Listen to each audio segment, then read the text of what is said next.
Hi, everyone, and thanks so much again for joining us for another segment of our veterans and their stories.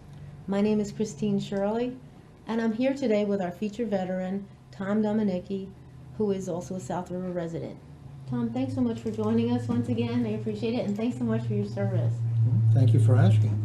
Let's start off by finding out what branch of the service you were in.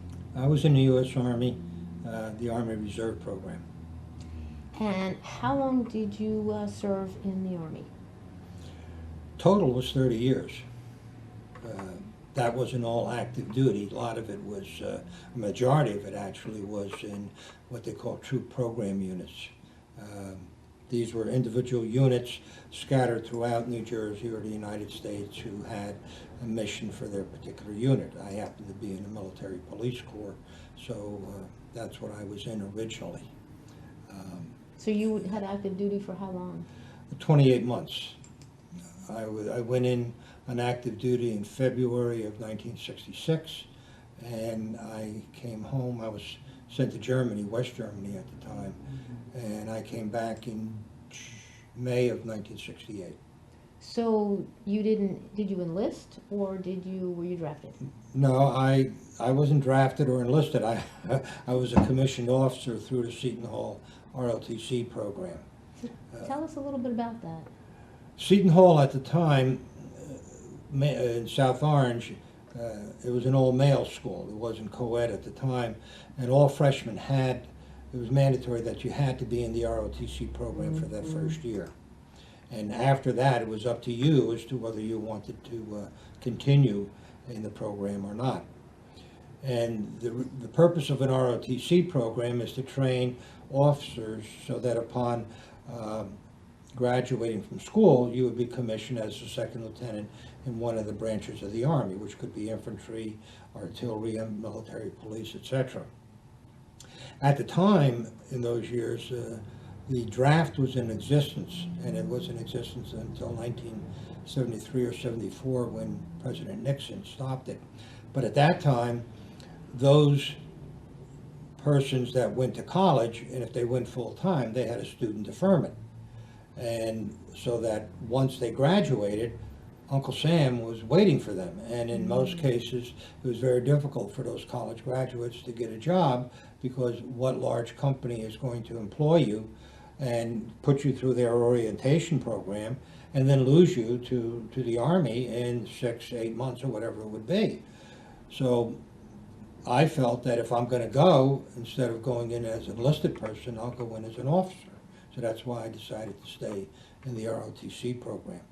And in our senior year of the ROTC program, we had the opportunity to pick what branch of the Army you wanted to be in. And you had 5 choices, and 3 of those 5 had to be combat arms. Combat arms being those that deal directly with an enemy on a battlefield. So that would be infantry, artillery, and armor, mechanized tanks, things of that nature. So I put in, we often called it a dream sheet. This is what you're dreaming, and the Army decides it's going to be something other than what you're dreaming. Fortunately for me, I wanted the military police, and that's what they gave me. So upon graduation, I was commissioned as a second lieutenant in the military police on June 9, 1961. And then I decided I was going to go to law school, so I needed deferments again. And I had to go full-time in order to get the deferment. So that while I was in law school, the military promotes people after a certain time. You have to have so many years and grades. So I was promoted while I was still in law school to a first lieutenant because I had the time and grade. And then after I got done with law school and passed the bar, I was waiting to get orders as to where I was going. And I needed to support myself. So at that time, I used to substitute in the South River school system. Oh, okay. To make some money to keep me going, so to speak. And I called up the Pentagon and I was, when you guys going to call me in? Yeah, because it was over 8 months already. And finally, I spoke to someone there, and he said, well, where do you want to go? I says, well, I'd like to go to Europe. And he says, okay, that's where you're going to go. What made you decide you wanted to go to Europe? I wanted to see Europe, Never and I been had the there? opportunity to see it at government expense. Well, here's a picture I believe we have. Well, before that, yeah, the ROTC program, the way it works is that between your junior and senior year, you're supposed to go to essentially a boot camp. And so in the spring of, or the summer of 1960, Seton Hall University and many of the other, probably Rutgers and all the New England colleges, went to Fort Devens, which I don't think exists anymore. And there you would spend the summer. It was basically the end of June, July, and August, where you would learn the formalities of military life. You know, the rank structure, who you saluted, what your mission was, what guard duty was, what kitchen police, KP was, etc. And at the end of camp, before we left, they made this booklet up with the ROTC summer camp. Open up a picture of you in here. Where was Fort Devens? It's about 20 miles west of Boston. Okay, so it's in Massachusetts. Yeah, it's in Massachusetts, yeah. And the picture of you. The picture, I was in the Company F 1st Platoon, and let's see, here I am right here. There you go. That's me. Okay, great. So you learn the basics of military discipline and rank structure, etc. And then when I was called to active duty, I was assigned to the military police company, the 404th Military Police Company, that was part of the 4th Armored Division in Germany, West Germany at the time. And we were headquartered in a town called Gerpingen, which was about 10, 15 miles east of Stuttgart. So we were in southern Germany. And an MP unit with the division moves with the division as the division moves on a battlefield. You're not responsible for a geographic area. There were other military police battalions that had that responsibility. And a division at that time basically had 3 fighting brigades, a division artillery, and a support command. And the MP company had basically 5 platoons. And there was 1 platoon assigned to each one of the brigades to give them police support on the battlefield. And then there was a security platoon, which was responsible for the security for the DTOC, Division Tactical Operations Center, where the G1, 2, 3, and 4 would meet. They basically had 2.5-ton trucks, which they called deuce and a halves, and they'd back them up together so that the 4 of them met. And they had sides that expanded, and that's where their headquarters would be in the field. And it was our job to, the security platoon's job was to protect the division headquarters and to be basically the bodyguard for the commanding general of the force.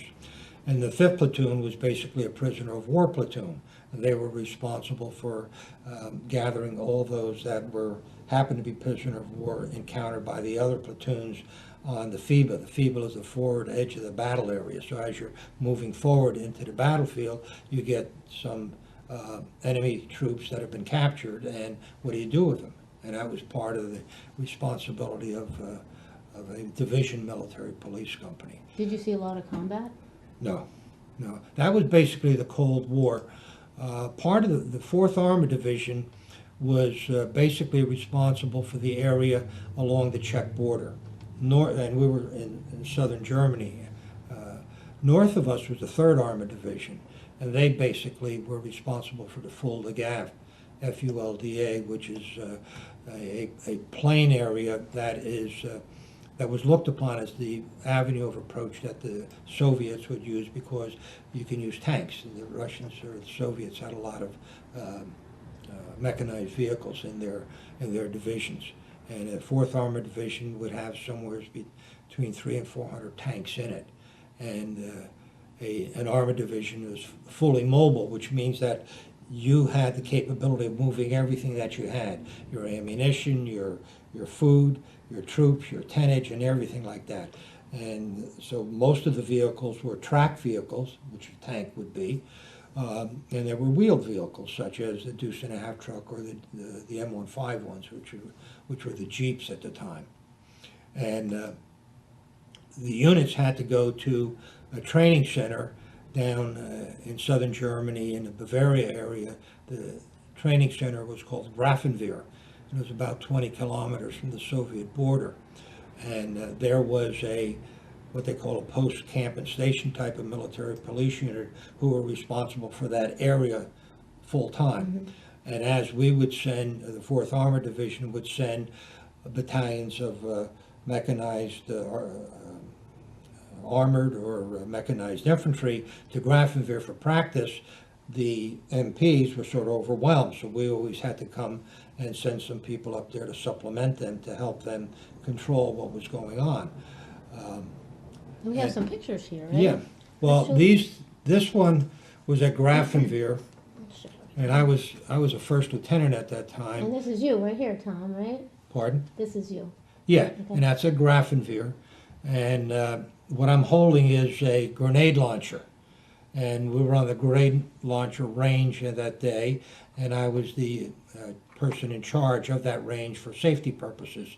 And you'd have all the different manning points where they would have these grenade launchers, and they'd shoot them down range at targets which are at different intervals from where you were. You have quite a few pictures here, which is really nice. It was that a you muddy have day these. because we had the goulashes on. It was because before you go out on the range, you got to make sure you have medical backup, you've got the proper ammunition, you got the targets, you have communications with post range headquarters, etc. There's a lot of pre-planning that goes into something like that. And one of the things is you look at the terrain to find out what it's like. And is it going to be hot where you're going to be dressed loose, or are you going to need boots or something like that because it's rainy and muddy? Okay, and here are some other ones. Well, too. that's also a picture of me in a prone position looking down range, and this is one of the sergeants that was my assistant instructor, because there's a format, a protocol that you have to go through when you're running a range. You know, keep all weapons up and down range, and you had to, the AIs would tell you when to open the breech so that they could check that the gun is empty and if everything's safe, or when everybody's ready to fire. Like I said, it's a protocol that you have to go through. And Do you ever stay in touch with him? Have you seen this him? particular Friedrich, I think, yeah, Friedrich was his name. No, I never saw him again after that. Is he German? He could have been of German ancestry, but he was a U.S. citizen, yeah. Great. And how about this picture here? Well, this is also at Grafenwehr, and here I was running a program on handling of POWs, because we had a POW platoon that was responsible for handing the enemy prisoners of war. And again, there was a certain protocol that you had to follow because of the Hague and Geneva Conventions as to where you kept them, who you segregated the females from the males, the enlisted from the officers, etc. And there were certain requirements that you had to be near an MSR, which is a main supply route, that you had to be near water, near a cover from airplane attacks and things like that. And we didn't get a chance to do that frequently, so when we went to Grafenwehr, this is when you would do some of that practice.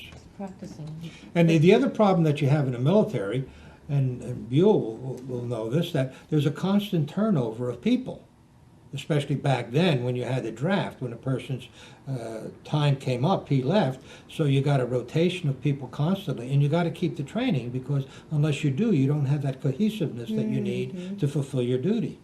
It makes sense. It makes sense. Okay, and this picture here is... Well, I was teaching map reading. This is again at Grafenwehr. The background of 3/4-ton trucks, which the Army doesn't use anymore. And I was teaching him land navigation, which is basically how to use a compass.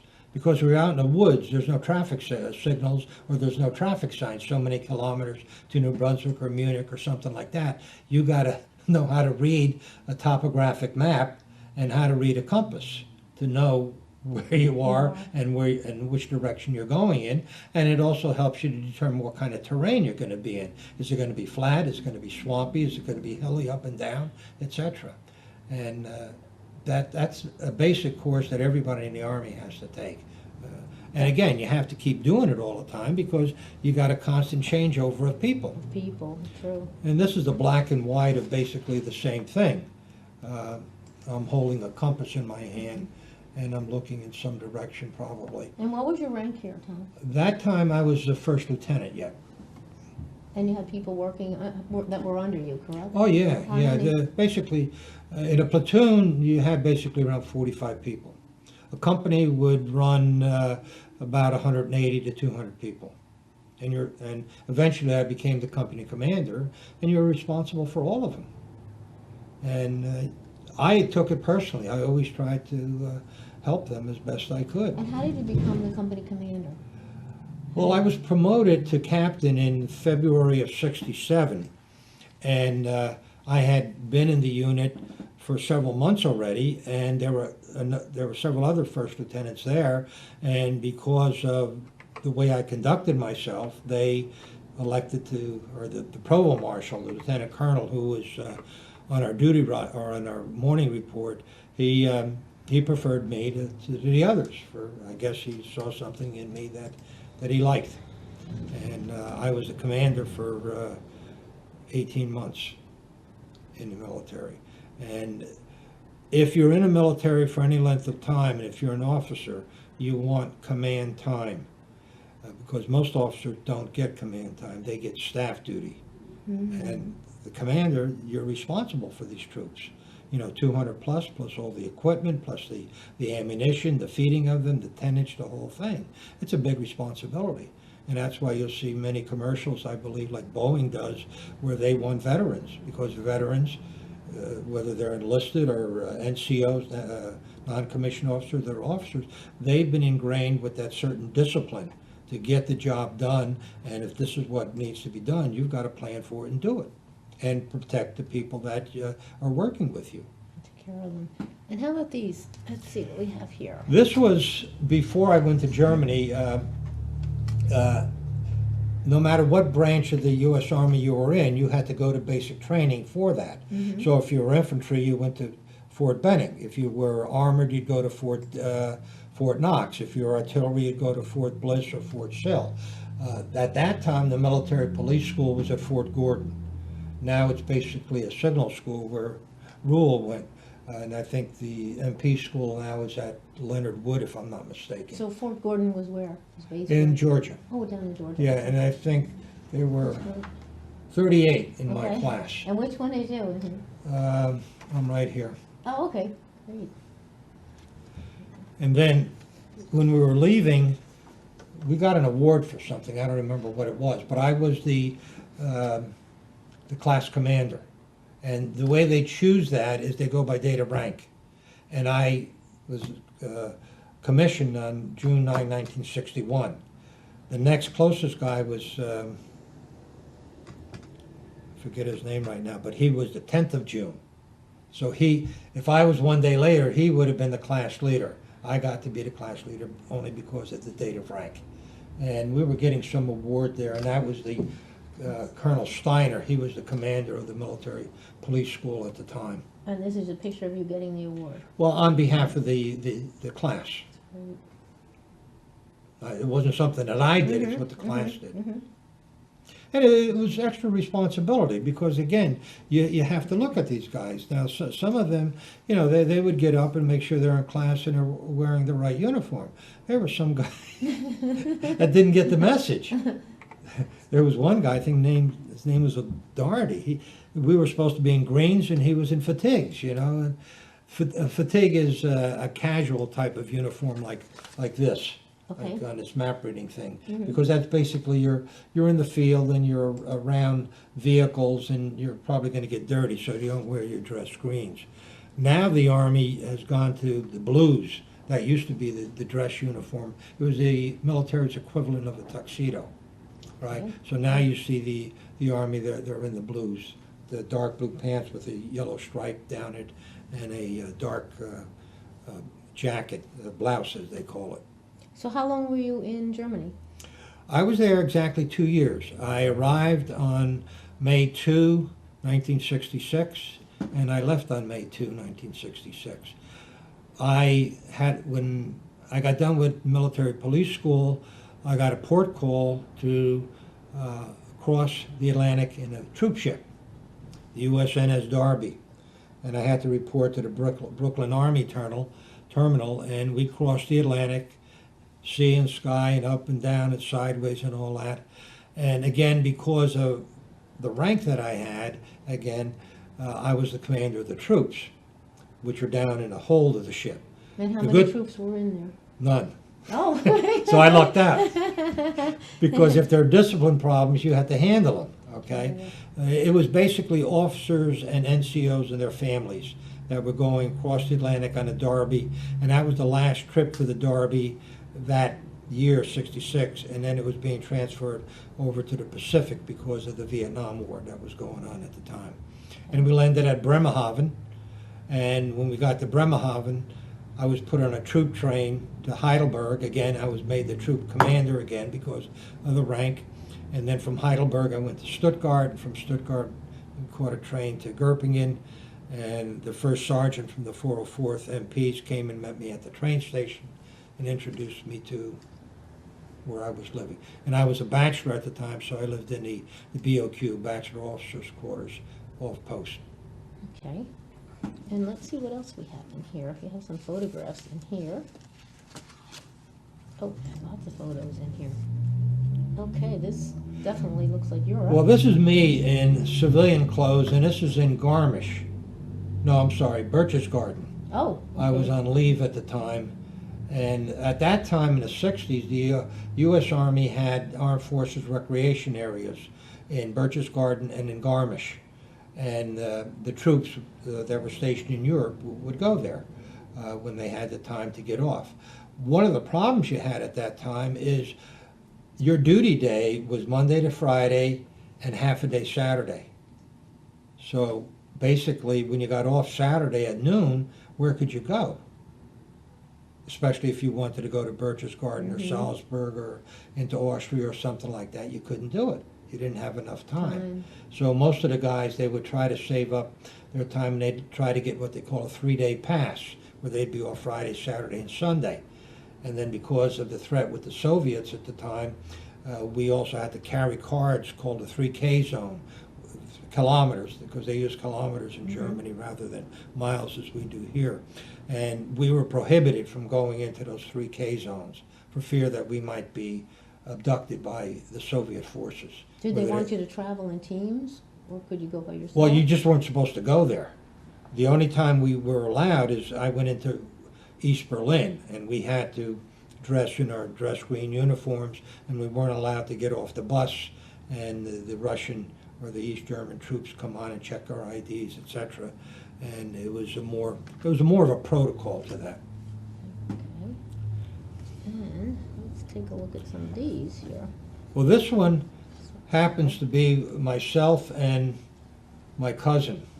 My mother's maiden name was Blaschka, and she had a brother by the name of Otto, and Otto had a son by the name of Jim, and that's Jim on the right on this picture to my left.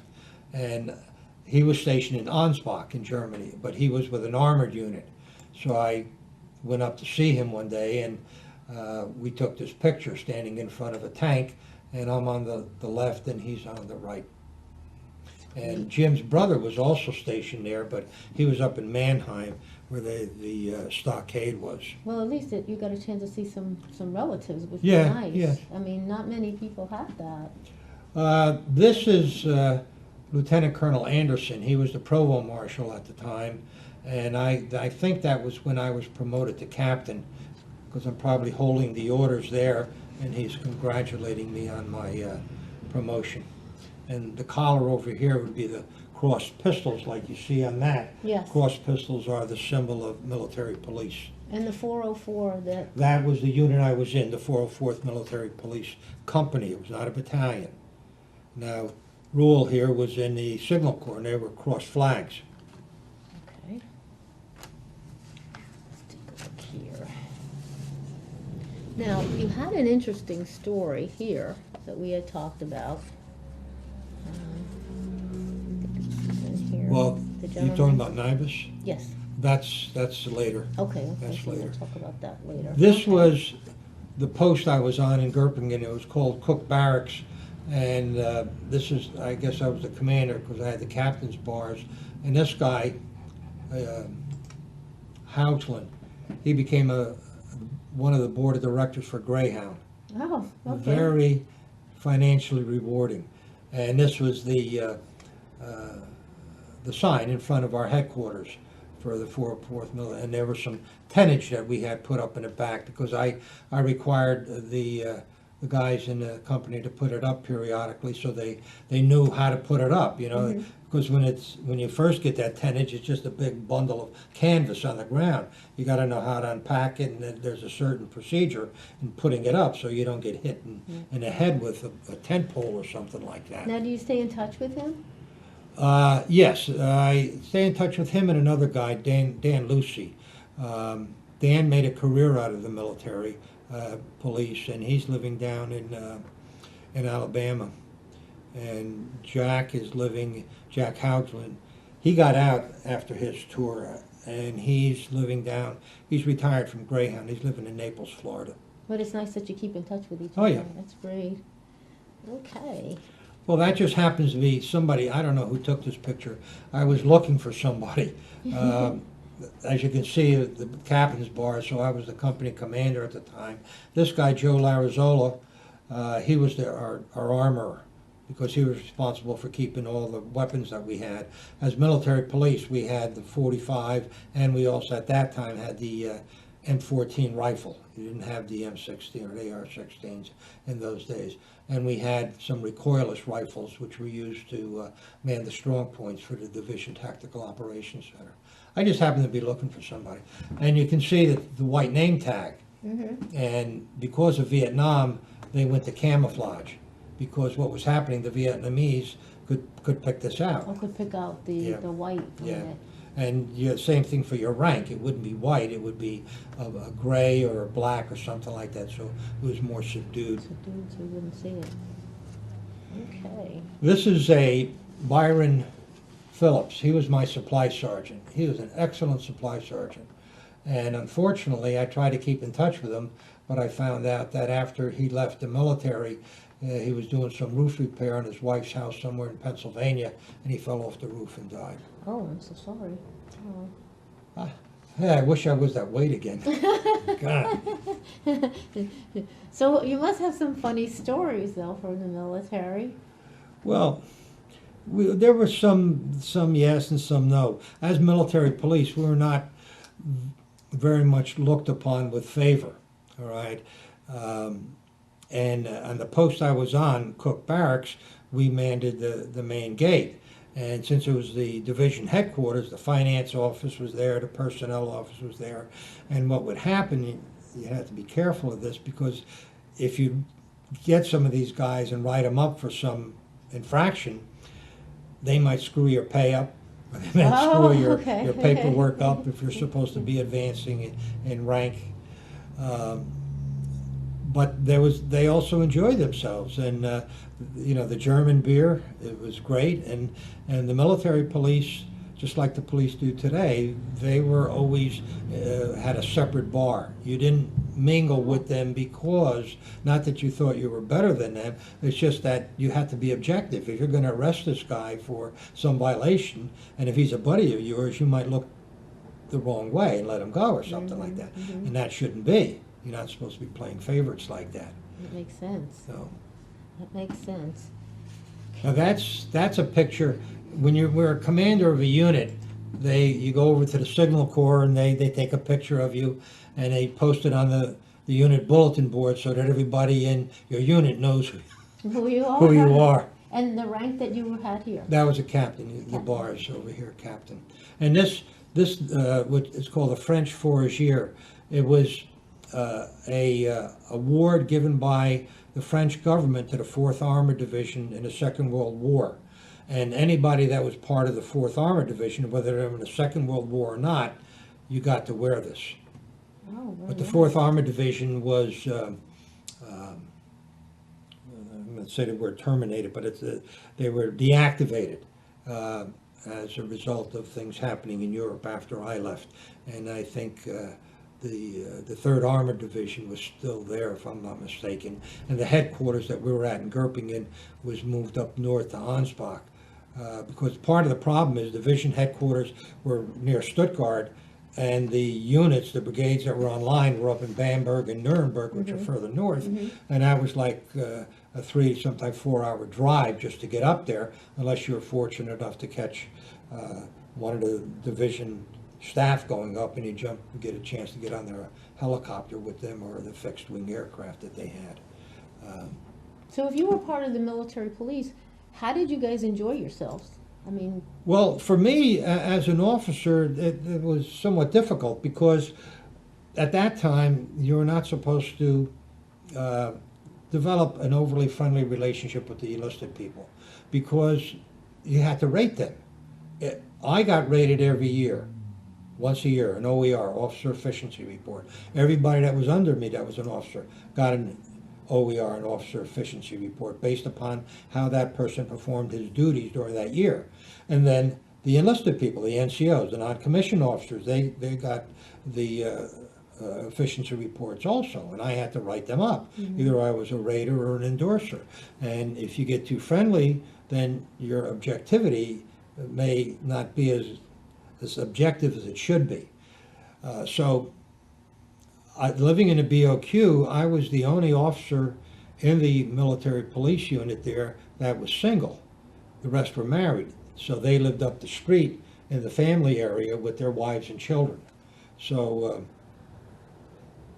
I made friends with some other single officers, basically from the signal unit that was on post. The whole battalion was there, and then across from our parking lot there was a woman's quarters, because the military had their independent school system.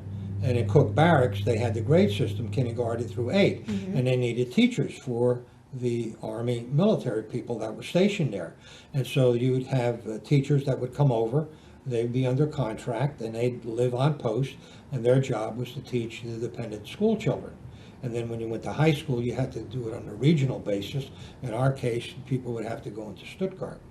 So there were these females that were out there, and we went out with them a few times, yeah. And we went to different places, you know, you tried to get around Heidelberg or go down to Munich or Augsburg or the Armed Forces recreation areas. But again, you were limited because your duty day was half a day Saturday also. So, and of course during the summer they were free because they're teaching jobs. So they toured Europe at government expense. And that's one of the reasons I wanted to go to Europe, is because I had a chance to see Europe at government expense. that's very true. Okay, how about this picture here? We happened to have a very good softball team. Even though we were a company-size unit, which means about 200 people, we were beating battalion-size units, which are 400, 500, 600 people. And we won the softball championship for the 4th Armored Division. That was probably 1967. This is Lieutenant Colonel Bob Seelick. He used to be the USARA, United States Army Europe Motor Vehicle Registration Officer in Heidelberg before he came to us. And this was Doug Anderson. He's a teacher now out in, I think he's in Nebraska. He's a Speedy 5, a Spec 5, which is equivalent to a sergeant. Oh, okay. Do you stay They in used touch to call him with him? Speedy, Speedy 5s. Do you keep in touch with him? When I go to the reunions, yes. That's nice. Okay, now the next segment here. Well, before we get into that, Okay. what had happened is when I came home from active duty in May of '68, I was separated in June of '68, and I was obviously single. And my sister, who worked at Rutgers, I think, at the time, and she was trying to get dates for me. And I got tired of it. I lived home with my mom. My father was dead already. and we didn't have message machines at that time. So my mother was like the guard to the gate. Who are you? What do you want to talk to him about? You know, does he know you, etc. Things like that. And my wife happened to see my picture in the paper, and at that time it was the Spokesman, which was the predecessor to the Sentinel. And I started working with John Kozak, and we were at 52 Main Street above Dushak's pharmacy on Main and Obert there. And John said to me, he said, Tom, I want to get your picture, put it in the paper, and, you know, see if anybody's interested in bringing in some practice, some business. So Janet, and also I was working on, I think, some estate work. At that time, federal estates were $60,000 and above. And I was having some problems with it, and John Kozak and Aaron Beck was an accountant in New Brunswick, and they had some business dealings together. And so I went into New Brunswick to see him so that he could check over what I was doing to make sure it was being done right. And I went there a few times, and one of the ladies that worked behind the desk was, I thought, single. I didn't notice the engagement ring, and I asked her out. And it happened to be my wife's sister. And Janet comes home one day, and her sister was not married yet, and she was leafing through the Spokesman, and they saw my picture there. Janet said to her, call him. And that's when my sister-in-law tried calling the house and kept running into my mother as a roadblock. But eventually we did get together in October of '68, and things developed, and a year later I was married to her. But prior to marriage, I talked to her mother, who worked for, she was a legal secretary for Fred DeVoe? I might have the first name, but it was a DeVoe. And they had their office on Livingston Avenue in New Brunswick. And my wife worked for Tenerelli and Shammy, I think, at the time. So she was also a legal secretary. So they knew legal terminology. So when I went to ask her mother if she would approve of my marrying her daughter, I said, now that you've approved, what are you going to give me for dower? Dower is an old English custom that when a man took a woman as his wife, the wife's parents would give him something of value, whether it be money or livestock or land or something like that. So she knew what I was talking about. And she said, the only thing I can offer you are green stamps. Now at the time, green stamps were green, and they were S&H, Sperry and I think Hutchison. And when you would go to a store to buy something, you would get so many stamps per whatever the cost of the purchase was. I don't know if it was $1 per dollar or $1 per quarter or something like that. And you would paste them in these books, and then when you had so many books, you'd go to Redemption Center, and you, depending on the number of books, you could get a teapot or a microwave or something like that. So when she offered me 30 books, I said, that's not enough. You're going to have to do better than that. So her father says, Tom, you can use my tools. And I said, deal. So I took her off their hands, yeah. I think we have a wedding picture here, right? Yes. All right. We were married on October 4, 1969 at St. Mary's Church in South River, because I was a lifelong parishioner at St. Mary's. And Find a wedding shot in here. Let's see. Oh, here's a nice one. Look, this is nice. yeah. That's us coming out of the church. Boy, I wish I was that weight again. And so does Janet. And this is John Kozak's car. It was a Cadillac that he allowed me to use instead of getting a limousine. This is great. These are beautiful pictures. That's myself, my mother, that's Janet, my wife, and that's my sister Claire. This is, we're coming out of church and we're greeting one another. And this is also after the ceremony, and the photographer is taking it against the light from the outside because it's a nice silhouette. Oh, here we go. That's beautiful after, picture. yeah, after the ceremony is over. And this was the priest that did it. I don't know whether he's still alive. Is that St. Mary's? Pardon? St. At Mary's? He was an associate pastor at the time. Joseph Radomski. And this was Monsignor Davis. Davis was the senior vice president at Seton Hall when I was on campus there, and he was of a big help to me because I was living in the dormitory and I was having trouble with finances at the time. So I got a job working in the cafeteria in my junior and senior year, and that would be in lieu of room and board, so all I had to do was pay for the credits. And then when I went into law school, he arranged to have me on campus yet my first year in law school. And then in the second and third year, I had to live off campus. But I got in trouble because in my third year, and we're going full-time now because I needed the deferment, and I was working, which you're not supposed to be working if you're going full-time. And I had one of those afternoons where you're reading and your eyes get tired, you know, and you just sort of get foggy. And I put my head down on the desk in the library, and I was taking a nap. And who walks in but the dean, Dean Loftus, and he walks in with one of the priests from the Newark Archdiocese Chancery, which was just down the block from the Seton Hall Law School in Newark at the time. And so he calls me in afterwards, and he says I was an embarrassment because I was sleeping, you know, and I should. So what happened, I think 2 or 3 weeks later, I went across the street, and that's where the University College was. And they had a library there too, so I would go up there, and I put my head down, and who comes in but the dean again. Oh, no. And he says, I know you're working, you're not supposed to be working, and if you don't watch yourself, I'm going to have to terminate you. That's when I spoke to Father Davis, Monsignor Davis, and he went over, and he knew the dean, and he talked to him. And I don't think he would have done it, the Loftus, the dean would have done it to me, but he threw the scare into me because I was near the end of it, and if I got out, I wouldn't have completed my education, and I'd have to go in the military. So you and Janet had met while you were still in the military?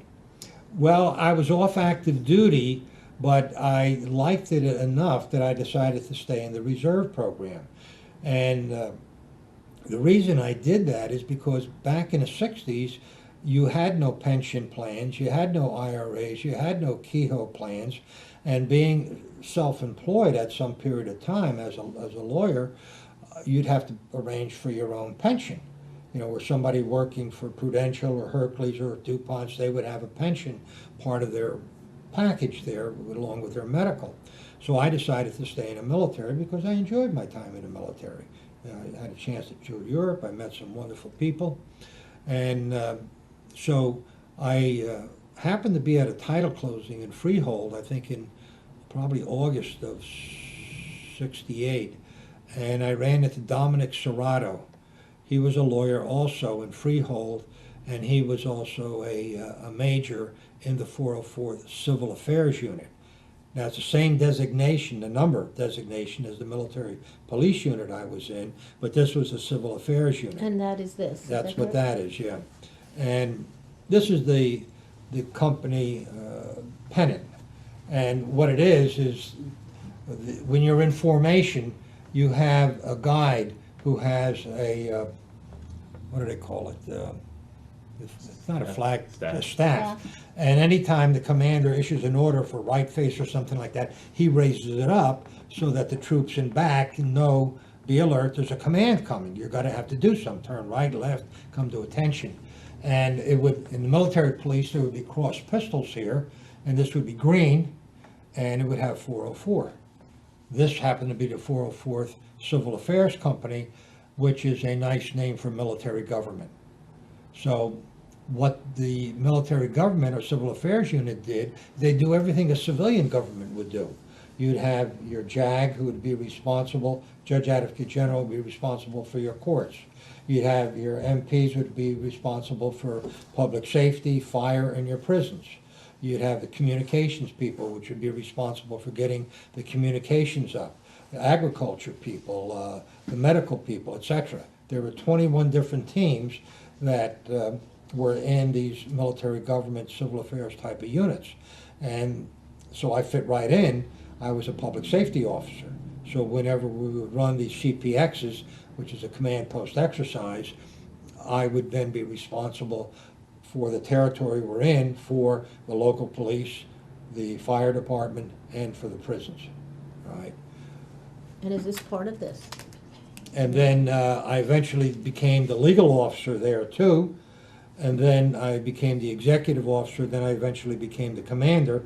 And that's where this is. That picture is when I was being promoted from major to lieutenant colonel. And I became the commander of the 404th Civil Affairs Company, which the Army has now changed to designation of a battalion. And it had about 200 men in it.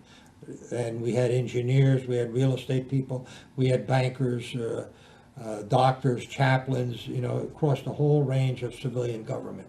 And that's why you see so many officers back there. They're all company grade officers because the bill is plain. Field grade is major, lieutenant colonel, and full colonel, and that's got this, what they call the scrambled eggs on the garrison hat. And that's taken down in Trenton where the unit was. Okay, this is great. All right. Now, do you want to look at this? Take a look Well, at these. what I did is I put this together because I attended some of the military police reunions, and I was stationed at Cook Barracks. That's what this is, and this is one of my enlisted people troop, the military police guarding the gate, and you can see these were the khakis at the time with the black boots, the blouse boots, and the Sam Brown black belt with a white hat and white gloves. And the reason for the white hat and white gloves is because many times you're out in the field and there's no lights out there. So you need something to differentiate yourself from the bushes or the trees or whatever to help direct traffic or whatever you're doing at the time. And this was just a road that was leading to Cook Barracks. Now it's no longer part of the military. The German government took it over and they basically used the family quarters area for housing, and the Cook Barracks was originally a Luftwaffe training post. Oh, when did they take that over? After World War II was over and the U.S. moved in there. Let's see that picture on it. Interesting. Very interesting. Now, you also have an interesting story that we had talked about the gentleman who... That came after the civil affairs. Okay. I was in a civil affairs unit from 1968 to 1980, so I was there 12 years. And I went from captain to major to lieutenant colonel. And I was coming up for consideration for promotion to full colonel. And in the military at that time, you can only be a commander for 3 years.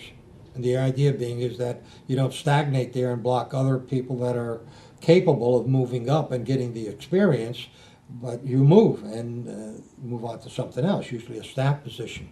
So it just so happened that the 39th Ordnance Group, which is completely different than civil affairs and military police, they dealt with bombs, you know, howitzers, ammunition for rifles and machine guns, etc. And they were located in Edison, co-located with 78th Division headquarters. And I interviewed for the deputy commander's job there, and I got the job. So I moved from the 404 Civil Affairs to the 39th Ordnance Group. The 39th Ordnance Group was responsible for the movement of ammunition in West Germany while the Cold War was still on. And we supplemented the 60th Ordnance Group, and I think I have a picture over there of it. And they were in Zweibrück in Germany. And I don't know, is it here or is it another one? Possibly here? It's probably here. No, that was something else.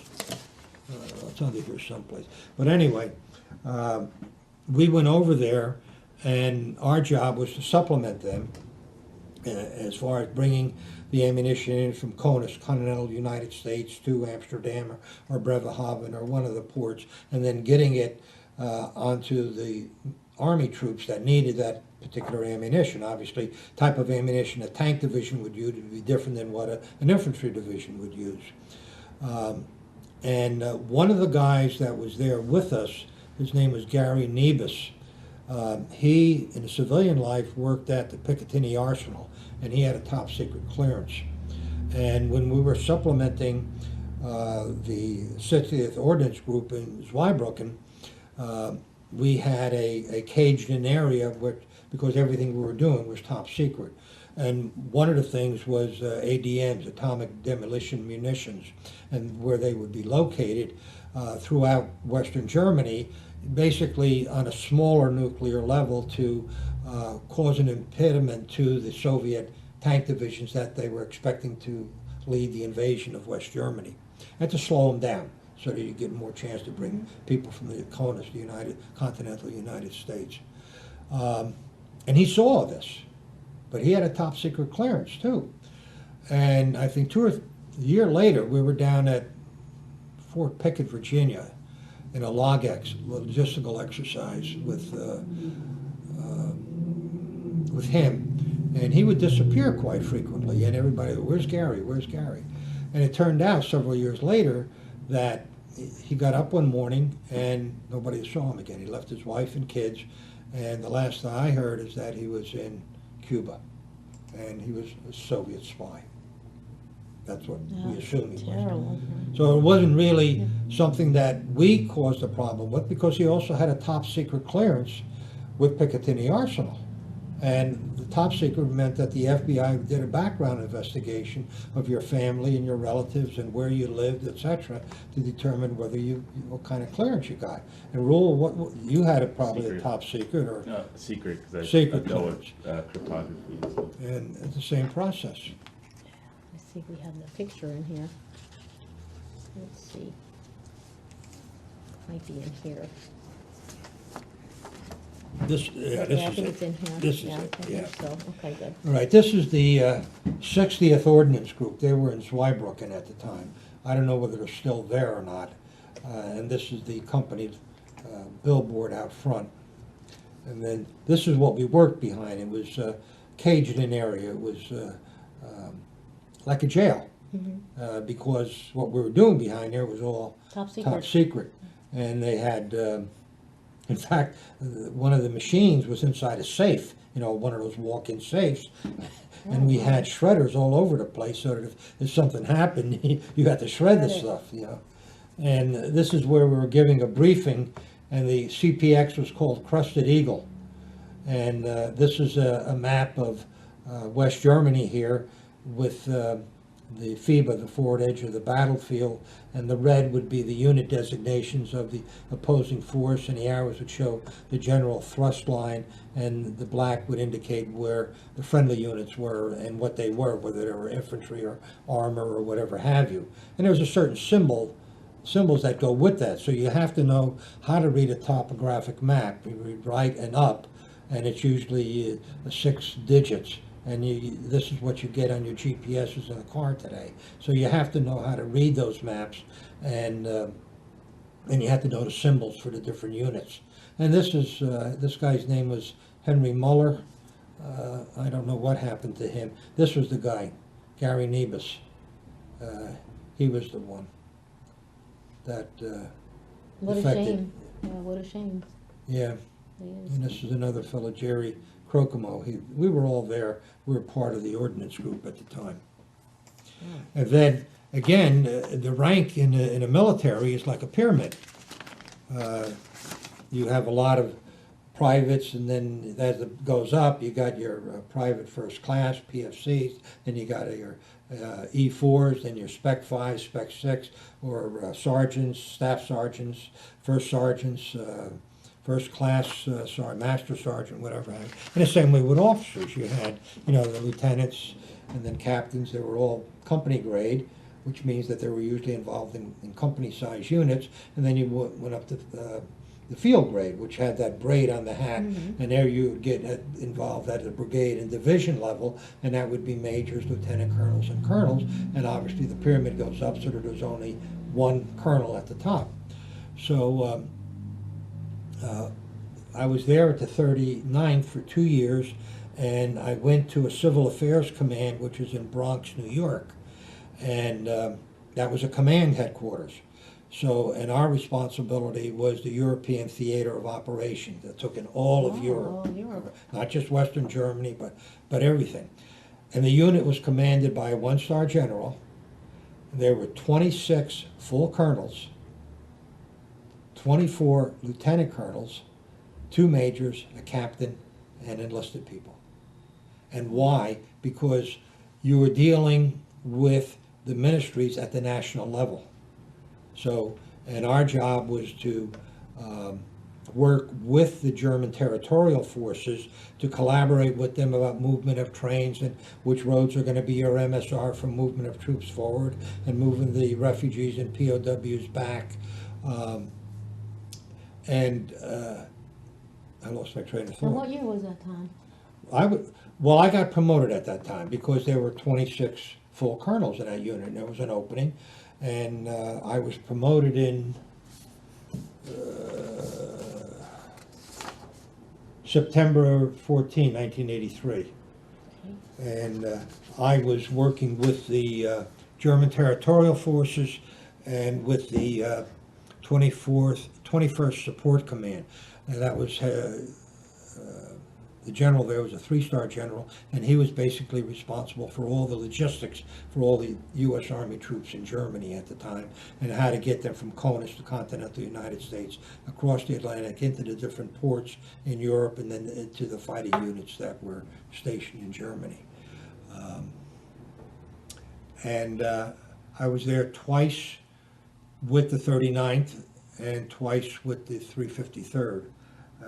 I was in Kaiserslautern with the 353rd, and with the ordnance group I was in Zweibrücken You twice. spent a lot of time in Germany. Yeah, and my wife and others would say to me, you know, you're going to Germany, you're having a good time. Well, I said, it doesn't work that way. When you go over there on a CPX, you work 12-hour days, you know, and it keeps going. You just don't stop for the Saturday or Sunday. It keeps going.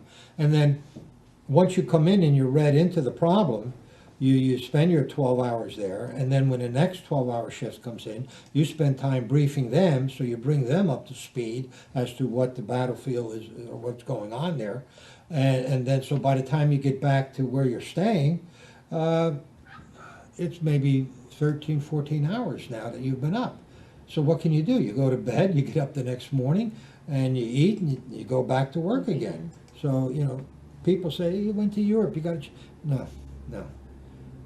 It didn't work that way. How long did you have to stay away from your family? In Germany? It depended on, sometimes it was 14 days, sometimes it was as much as 20, 21 days. And then they'd fly you back? They'd fly back. We usually flew out of either McGuire Air Force Base on C-141s, or we flew out of Kennedy on Pan Am or some commercial airline, or a military charter aircraft, which would basically take you to Europe and land you at Frankfurt am Main, which is Frankfurt on the Main River. And the way it was set up at the time, that Frankfurt airport, on one side was civilian, and on the other side was all military. And we were going over, I was with the 353rd at the time, and it was when Reagan was the president. Were you there when they took the wall down? No, that was in '89. No, this was in the '80s yet, and Reagan had bombed Gaddafi in Libya, and they were concerned about some terrorist groups in Libya coming back and doing some retaliation in Western Germany, because we stood out. You had a distinctive uniform. You couldn't have long hair. You know, it was cropped short. And you just stood out, okay? You weren't wearing lederhosen or dirty dungarees. Okay. And we were flying out of Kennedy, and we got up, I don't know, we were maybe out about 20 minutes, and the pilot got on and said, we got to return. There's a problem. And all of us right away think, oh my God, you know, there's a bomb on board or something like that. And we had to go back to Kennedy, and it took a while to get back because they had to drop a lot of the fuel that they had in the ocean, and then they got back. And it turned out what they told us, it was a latch on the luggage department that was not completely closed, and as you get up in the air, the turbulence of it is going to cause more and more of a problem.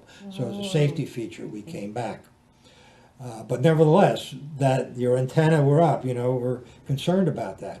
And we were stationed in Kaiserslautern, Panzerkaserne was the name of it. It used to be a Nazi headquarters there, because you could see where the Nazi eagle and the symbol were blasted off the wall. And they were concerned about any terrorists. So I was billeted off post in a civilian hotel. And they would pick me up every morning and the other people that were with me and drive us on post. But before you got on post, everybody had to go through security. So you had to get out of the vehicle, you had to open the trunk, they had the mirrors that they would slide under the car to make sure there was no bombs or anything underneath there. And you were targets because the line backed up, and whether you were in a car or whether you were just a pedestrian walking in military clothes, you were lined up and you're a ready target for it. Turned out nothing ever happened, but that anxiety was there. Yes. And when we happened to be coming back that year, for some reason, we wound up on the civilian side of the Frankfurt airport, and instead of the military side, which was better guarded. And we're obviously dressed in green, Class A uniform, the greens at the time, and we were surrounded by the German military police with their submachine guns. So we knew that something triggered this. Fortunately, nothing happened, but the anxiety was there. So what, did you find out what the cause was? No, They never never did. said. That's interesting. Well, you have such an interesting story, and I want to look at the medals that we have over there. Maybe we could all take a look at them, and you could All explain right. it to Well, us. first of all, around the perimeters, there are the different patches for the units that I was in. After I was commissioned, I was part of the 1st Army Control Group. Because when you're in the military like that, you're always on somebody's roster, your morning report. Somebody's responsible for you. So that's why they're called control groups, all right? So I was in the control group while I was in law school. Then well, it's not on here, but then, and that was at Fort Meade, Maryland. Then they changed me to a control group, which was 2nd Corps, which was headquartered at Camp Kilmer here, and I was a blue insignia, rectangular in form with the Roman numeral 2 and white lions on it. And then I was sent to Europe, and I was part of the 4th Armored Division. All armor divisions have that tricolored patch, and the only thing that differs is the number on top, 1st, 2nd, 3rd, or 4th Armored. And the 4th Armored was, their motto was deeds alone. The 3rd Armored was spearhead. And the guys that weren't happy with their commander, or whatever they used to call it, said, there's a shaft behind every spear, meaning that the guys thought they were didn't getting like- shafted for some reason. All right. And then when I got out of active duty and I was with the 404th Civil Affairs Company, we were under the 79th ARCOM, which is that blue shoulder patch there, which is the Cross of Lorraine. And they were in Colmar, Pennsylvania. And then we were transferred to the 78th Division, which is over here in Edison, and it's still here. And that's the lightning bolt through the red. They were called the Lightning Division from World War II. Okay. But the euphemism for it was the pierced tomato. And then finally, when I got into the New York unit, this was down here. Purple is the color for military government or civil affairs. Green is for military police. Red is for artillery. Yellow is for armor, and blue is for infantry. So you'll see see, I would over here you would Show see everybody. the crossed pistols, and the enlisted would have a round circular thing with a shield, and that would also have the crossed pistols on it. And again, they would wear the white gloves and the white hat. They'd blouse their boots, and they have the MP brassard that they wore on the left shoulder. And this one is you, right here. Yeah, that's me. Would We you- were, this is in Nuremberg. Where we were, this used to be the SS headquarters in Nuremberg. When Hitler was in Nuremberg, these guys were responsible for his care and protection. And the U.S. Named it the Myrtle Barracks. And we had, or the 4th Armored Division had a commander's conference at the military hotel in Nuremberg across from the main railroad station called the Bahnhof. And the military police were responsible for sweeping the hotel for any bugs and things like that, and provide security so that unauthorized persons were not allowed into the hotel or any of the meetings. That's what that was all about. Very nice. And the insignias here, well, the U.S. is what you wear as an officer. They're cutouts where the enlisted would have it in a crest circular type of thing. Okay. And then the cross pistols was the 404th Military Police Company in Germany. This is the 404 Civil Affairs in Trenton at the time, and that's a globe with a sword and a scroll, meaning basically law and order. Over here is the 39th Ordnance Group, and that's a circular bomb with a flame coming off the top of it. And then these are just medals, and this is the Meritorious Service Medal with an oak leaf cluster, which means it was awarded the second time. So for each time after you get the first medal, you get another oak leaf cluster. So if I got it 5 times, I would have the medal with 4 oak leaf clusters on it. This is the Army Commendation Medal. I got that when I left the 4th Armored Division in Germany. This is the Army Achievement Medal I got when I left the 39th Ordnance Group. And those are basically achievement medals that you did. The rest of them basically, I was there type of thing. So when you see these generals that got the full breast full of medals, it's really only the top 2 or 3 rows that are important, because they indicate whether they're Bronze Star or Silver Star or something like that. The rest is I was there ribbons. So this one, the National Service Defense Medal, anybody that was in the military after, I think, 1958, you got to wear that. We got the medal. These were for different Reserve Achievement Medals. The Army Reserve Achievement Medal, and that's got 3 oak leaf clusters on it, because it was given for different time periods. And then this is the Army Reserve Component Medal with an hourglass, meaning that I've got over 20 years in that.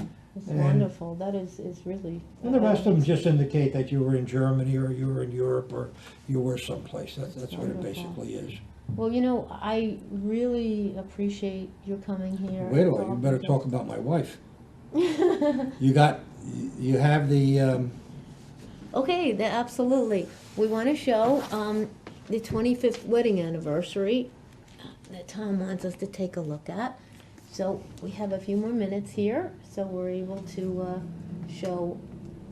Here it is. This is the picture I think you wanted everybody to see. Right? yeah, This is beautiful. Janet and I had our 24th wedding anniversary at Forsgate. And after we had the meal and the presentations, the talks, etc., we asked everybody there to come out on the lawn behind the clubhouse. And the photographer, Rudy Chickley from Sayreville, he's now deceased, but he took a picture of all of us and put it in the back. And many of these people are now deceased, because this was taken back in 74, I think it was, or Very 84. nice. Very Can you nice tilt it pictures. up? Pardon? Tilt it up.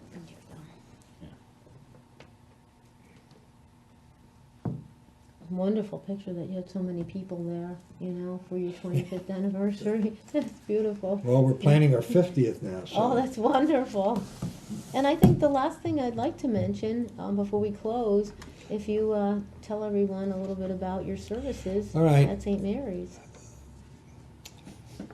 I was always considered religious to begin with. And in my grammar school days, I often thought I might become a priest at some point in time.